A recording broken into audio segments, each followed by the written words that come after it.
Hi guys, and welcome back to my channel. It has been a very long time.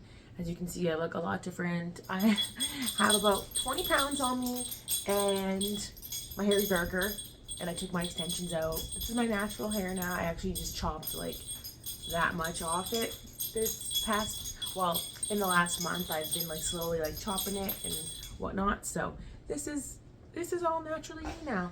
And it's nice taking a break because it's crazy, like when you're competing and stuff, it's like you got, I always find I'm like blonder when I compete, so it's like my extensions and blonder, and it just like feels like this alter ego me, where now I'm like, okay, I feel back to like me naturally. And if you watched the start of my prep videos, this, like, I feel like this is pretty much back to what I'm looking like normally.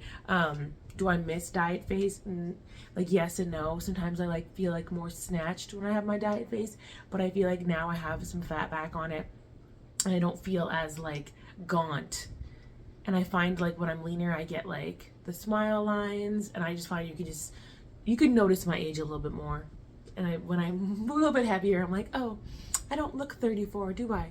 So yeah, it's just, one of those things that it's like love and hate it. I definitely miss my abs because right now I feel like my midsection feels gross.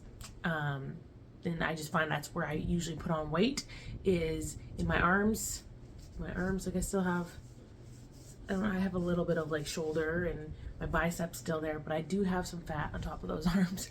So I definitely don't have a lot of like a nice shoulder cut anymore. And my glutes hold weight and my stomach holds weight. So yeah, that's just what happens with off season. And as you can probably tell from the videos, I didn't end up doing Vancouver because I just felt like after my last show in Toronto, I had been prepping for, God, like I basically like almost like pre-prepped December because we had our honeymoon in February and I wanted to like look good for our honeymoon, which looking back, that was still like, I wasn't as ahead as I should have been. But I pretty much like started doing cardio like last October and was like already kind of like into prep by January, but I like officially started after Christmas and after New Year's and whatnot, because that's usually when I like to start. But I felt like I was just so burnt out. I didn't want to be doing like a 32-week prep, or that. I think that's how pretty much what I said the last video, how long it would be, 32 weeks if I would have kept prepping. I was literally just like over it, and like the last thing I wanted to do was like come home and put my shoes back on and start posing and dieting again. And once you have a taste of that food, it is so hard to go back to eating like 100% clean and diet and meal planning and whatnot. And yeah, I just was like, you know what, I am done. And I actually like took some time off. I didn't take any time off the gym, but I took time off like posing. I stuck to like macros per se, but I definitely did, like, I never do a really great reverse, and I wouldn't say I fucked up my reverse, but I put on 15 pounds within 3 weeks, and I was up 20 pounds within like 2 months, a month and a half, 6 weeks maybe. Yeah, so it's just like how my body is, and like I don't stay lean for very long, or like feel shitty when they're lean and don't have a lot of energy. I don't really find that when I'm lean, but my body does like to be kind of where it is right now. My previous off seasons, I've got up to like 160, 162, kind of in that range, and that's kind of where I'm around right now, in that same range. But I feel like I have a better body composition this time around. I like was looking at pictures like last time this year, around this time last year, and that was like after I had 2 foot surgeries last summer, and like my body composition was nowhere near what it's like now. I definitely have a lot more muscle, and that's where it's kind of a mind fuck too, because I have more muscle. I almost feel like bigger in my off season, and like I actually had to give away like a whole bunch of clothes just because I still had some stuff from like when I was doing bikini, like tights and leggings and whatnot. And I'm like, you know what, I am kidding myself if I think I'm gonna be fitting into these extra smalls. And like, yes, my waist does get really tiny in prep, but like now my legs and my glutes are so big that I just can't fit a lot of stuff. So I kind of had to like, redo my kind of closet this year and figure out like what fits, what doesn't fit. Like there's a lot of stuff, like thank God skinny jeans are not in anymore, because like I'm not fitting these legs into skinny jeans. So it's just it's a different transition to go from prep to off season. I've never been like one of those people that like, hates their body in off season, because I find I'm just like, this is what I'm normally like. So like in some ways I struggle when I feel like my stomach starts to get blown out a little bit, because I always keep like a relatively small waist. Like for instance, right now I'm like 27 and a half inches in my waist. So I feel like 28 is like the max where I feel like that's it, where I can't get any, like I don't want to get any bigger. But so like I'm very always constant with like checking, okay, as long as my waist and my glutes are in the same range, I usually feel pretty good. But yeah, this year, post show I had a lot of like bad bloating, and again, I don't know, I had never experienced it as bad as I did this year, where like there are some nights like back in the summertime where I like looked like I was 6 months pregnant after eating, and that was another reason where like I kind of didn't want to do the show, because I had such bad digestion problems post show that I was like, there's no way I can compete even now. Like I didn't, the first week I like didn't look too bad, but then as of the second week, it was just like the bloating and the stomach distension and the gas. Oh my God, I had like the worst gas. And like my poor husband was just like, some nights he was just like, oh, you stink so bad. And like, it was just like, it was awful. It's like, yeah, I'm not too TMI, but still it was bad.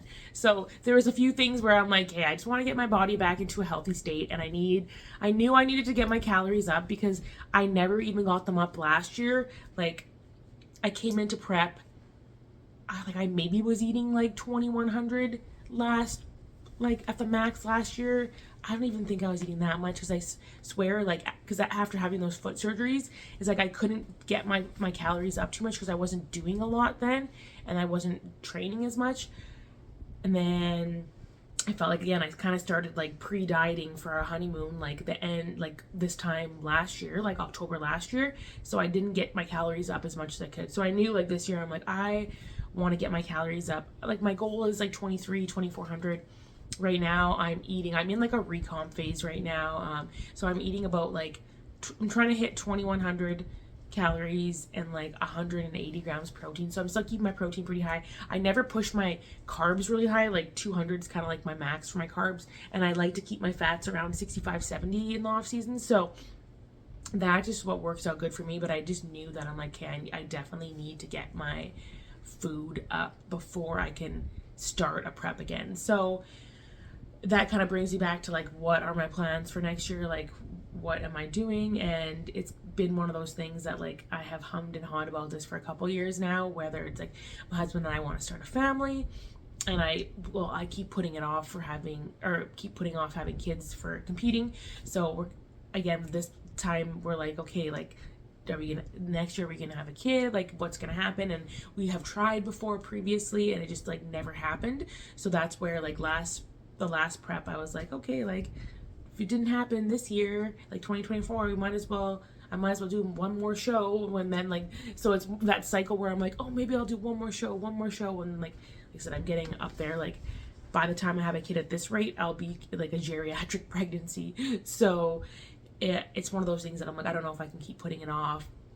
But on the other hand, I'm also like, I don't even know if we can have kids. So that is going to be like one big thing this year will be kind of a turning point. We will be deciding like whether we have kids or not. I'm like, hopefully I would like to have kids. He would like to have kids, but like, it's just one of those things that if it doesn't happen, it doesn't happen. And obviously I love competing, and I don't want to like stop competing. And that will be something I would love to do still, like after I have kids. But it's one of those things that like the stage can wait, the stage is not going anywhere. It'll always be there. So, and then that again brings me back to kind of reevaluating where I see myself in the wellness division. And, now with the new point system going forward, it is a little bit different because, once, obviously I still have to get a pro card. And like, once you get a pro card though, to make it to the Olympia stage, it's not as easy as it was previously. Like, there are some girls who just, and I don't want to say got lucky, because everyone who wins deserves a win, but there's obviously, some pro shows that like 5 girls showed up to, and then your odds of winning are way higher than a show that like 30 girls show up to. So, this year 30 girls made it to the Wellness Olympia, and maybe some of those people were just like, oh, they did an easier show to get in, but like the new qualification system, you're going to need to be doing a lot of shows to get in. And Julia Renee just did a video and she talked about this with the new point system, and she did like 4 shows last year. I think she got like 4th place for a lot of them and maybe like a 6th place, but she said she would have only with those 4 shows gotten 2 points. So, you know, if you're not placing, like if you're not winning shows, it will be harder to get to the Olympia. So, you know, that was always like one of my dreams, and I think that's very cliche because like everyone wants to go to Olympia, but now I'm like, you know, it's just a lot different than how it was before. So I kind of have to like reevaluate and be like, what ultimately do I see for myself in this division? And I actually just watched a really good podcast too that Corey Hagman did with Renee Harshly. She used to be a wellness competitor, and then she went back to bikini because she was just like, you know, the standards of wellness now, like the level of muscularity, it's really up there. And like if you're not built for it, it is really hard to get there without having to push a lot of drugs. And you guys have known, like if you've listened to me before, I don't do a lot of PEDs. I prefer to stay feminine. I want to keep my voice the same. I don't want to have like crazy facial changes. And there's just like, I just have boundaries where I'm like not willing to sacrifice my femininity to like make it to the Olympia. So, you know, I just thought to myself, you know, I might have to change my mindset of competing and just like, I want to compete because I love to compete and it's like a hobby, but like if I don't win, I don't win because I'm not willing to do the kind of gear I feel like that I would need to get to that level. And I do think genetically I do have a really good base. Like I haven't had to really push crazy hard to get to where I am right now. And like, you know, you see videos like, if you guys follow this year, like Lisa, she's a Ukrainian competitor, Lisa Kazina. If you watch her train, like she trains like a freaking beast. Like she was like hip thrusting like 6 to 8 plates on her side. And like, that's not the kind of, I don't train like that. Like I train heavy and, you know, like I'll squat 2 plates and right now I'm like hip thrusting 6 plates. Like I'm not out here like hip thrusting 8 plates aside kind of thing. So, you know, and maybe like, could I have better genetic potential if I pushed? I probably could, but I also like err on the side of caution, especially because like this year I also got like a little bit of a knee injury and I have a bursitis on one of my knees. So that kind of like made me pull back a little bit even on quad training because I think I hammered my legs so much for the last 4 years that it did kind of impact things. So yeah, I just kind of have to like, I just wanted to take the time to kind of like reassess and see where I see myself competing in the future. And like I said, I love it. It is like my favorite thing. I love being in a prep, just like the whole timeline of it and being so dedicated and strict. And it's like doing something for myself that I like. Because like, you know, like when it comes to hobbies and stuff, like the gym and everything and competing, that is like my hobby, where like my husband, he does the gym too, but he's very into cars and like that's his thing. Like he's basically like a garage mechanic on the side of his full-time job. So like he has his own hobbies and it's like competing and like everything competing wise is kind of like my hobby. So I do like having my own thing and my own thing to do for myself where I can put all my energy in. But obviously when you have kids and stuff, that changes, and you know that maybe will have to take a bit of a go on the back burner for the time being. So and touching back on the Olympia, I'm very happy with this year's results. Like Eduarda really deserved to win. I kind of like did a little prediction where I thought Lisa would be in there because she looks beautiful too, but you can see now when she was up there, like it's only her pro debut season, so she like still needs a lot more development. And it's crazy because like a lot of these girls in America can't compete with these Brazilians. Like some of these Brazilian, like Eduarda, her waist is like gotta be like a 23, 24. It's hard to tell because she is taller, but like her glute to waist ratio is just freaking insane. So like you when we saw it this year, like top 5, they were all Brazilian except for Alicia. Alicia is what, Colombian? Correct me if I'm wrong, but like obviously like the Brazilians are dominating, and we're seeing North American girls kind of even get out of the top 10. Like Cassandra Gillis was always in the top 10. She was out of the top 10 this year. There was the other Canadian girl didn't place. Like I think she was like third call out. I'm trying to think for other like North American girls. Like they're just looking for a very specific look. And I do, in some ways, I think I'm like, okay, I have that look. Like I have a nice small waist and I have big legs, but my body is also not, like if you look at someone like Isa and Franciele, they are like a petite foundation with like muscle on them. Where for me, I don't have like a petite foundation. Like I do have very overly developed, well, I was saying jeans. I have very overly developed calves already, and then just like thicker bone structure. So like, it's like putting muscle on that kind of frame looks a lot different than like having a petite framed woman and putting muscle on her. Like if you look at Franciele, you can tell she's just like a petite frame with a lot of muscle on her. Where for me, I'm like, I'm not a petite frame.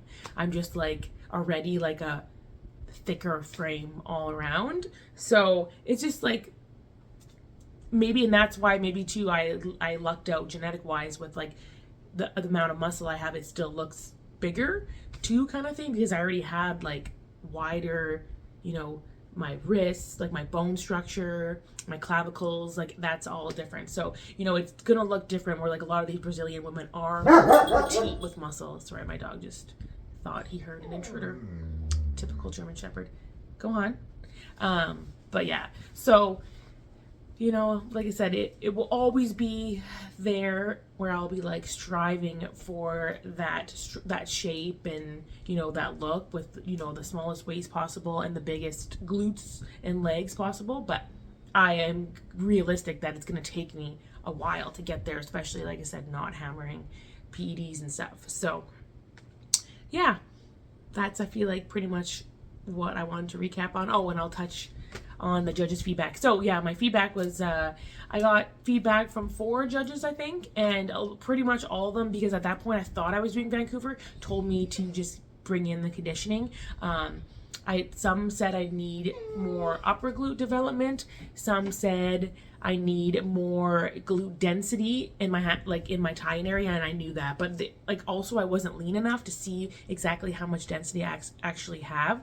So that was another thing where I'm like, frick, if I wish I would have pushed just to see, because if I probably peeled off another 5 more pounds, my physique would have looked different. But they said I have a really great waist. I probably had one of the smallest waists on stage, because there was a lot of like frames. I think at that show too, there was a lot of like really muscled girls too that maybe didn't have quite like that tiny waist with the big glutes, but they had the development, and like from behind they had the crazy edge tie-ins, and that's where like I turn around and I just like dissolved. It was like, no, nothing's there. Where's her tie-ins? So that is what pretty much I've been working on. And then yeah, one of the judges who's actually a head judge for Canada here, he's like, don't touch your upper body anymore. So I'm like, okay, but I'm still been training shoulders once a week and back once a week. I had actually stopped training back for a long time, but now I found, because I do hair and I'm always like using my upper body, that my pecs really tighten up when I don't train my back. So I added there's back into my routine again, and you know, like I said, once a week for back and shoulders won't. And I don't even train shoulders hard. I train like 5 pounds for shoulders. So I'm like, my shoulders look pretty good for only using 5-pound weights, like ever. I don't think I ever use more than 5 pounds for like flies or anything. And even like front raises, I'm just like, we're going through the motions. But yeah, like the biggest thing I think for me is just going to be like that glute density in the tie-in area. So that has pretty much been my focus. I've also been doing a lot more, and I always do this abductor work too, because I feel like I really slacked on that this year, and I think it shows, because like my front pose, I like my front pose, but it definitely could have been better if I had way more adductor work. So that's like pretty much 3 times a week is in my program right now. And I'm trying to think what else was my feedback too. They liked my overall look presentation. No one said anything negative about that, so that's great. I do think though, like obviously you can always evolve and do better in your presentation, like when it comes to posing and stuff. So that's something, it's like always a work in progress. So I'll just keep And this, all my off seasons, I always pose still, so I'll just keep posing. I'll keep still training like a wellness athlete, and then we'll just see where life takes me. If I get pregnant, I get pregnant. If I don't, then maybe I will be competing next year. But it's just one of those things that like I have to just kind of take it day by day. And we are going on another trip again. So we always tend to end up going in February, and like it's fallen in prep twice over the last 5 years. So this year I'm like, do I want to be in prep on a trip? Because it's, my husband's always like, you suck when you're in prep on a trip, because like we don't really drink or anything, but it is limits you for what you can eat and whatnot. And when we go to Southeast Asia, it actually is pretty easy to get rice and chicken all the time, but it is limiting in a sense that like, I can't try these crazy coffees and whatnot. But we are going to Vietnam this year, so it'll be a little bit different. We haven't been there, and it'll be somewhat new, so I am really pumped to go there. But like again, I'm kind of been like asking, so a lot of the nail technicians here in town, or the nail techs, they're all from Vietnam. So I'm like, okay, like what do I eat? I don't know, like you tell me what to eat. And they're like, seafood is everywhere, and like I don't know like if it's easy to come across chicken. The place we go to in Thailand, in Copenhagen, there's like this like stand in the market that has like smoked chicken breast, and that's like all we get every single day. So it's really easy to get chicken breast there. But like I don't know about Vietnam, like if anyone's Vietnamese, tell me what I should eat there, because I'm like, I don't know. Even gym wise, like I'm gonna really have to do my research. I'm kind of slacking on all that right now. Like usually I have these trips all like planned out to a T, but I haven't done any work into that. So that's my plan coming up. But yeah, I usually we like map out where the gyms are, and then we try to stay in an area near the gyms. So yeah, we're flying into Ho Chi Minh, and then we're going up to Da Nang, and we're going to spend most of the time in Da Nang. We might do like Dalat, Hoi An, and there's one more place that's like kind of in the middle there. So we're not going up to the north because it's going to be too cold. We don't want to pack like for 3 seasons, so we're just carrying our backpacks. But yeah, maybe I still have not posted my travel footage from Thailand, but I have it on the GoPro, so I'm like, well, I could still post a vlog on that. But yeah, so maybe I will do some off-season videos, maybe not, we'll see. I always say I will, but I will hopefully keep you guys informed the next time. Who knows, there might be another off-season video, or maybe the next time will be a prep video. We will see. But I figured I would get this out there, and not just to be like I disappeared and never to see me again. But those are just some of my post-show thoughts, and if you made it this far, thanks for watching me ramble on. Like, comment, and subscribe, and I will hopefully see you in the next one.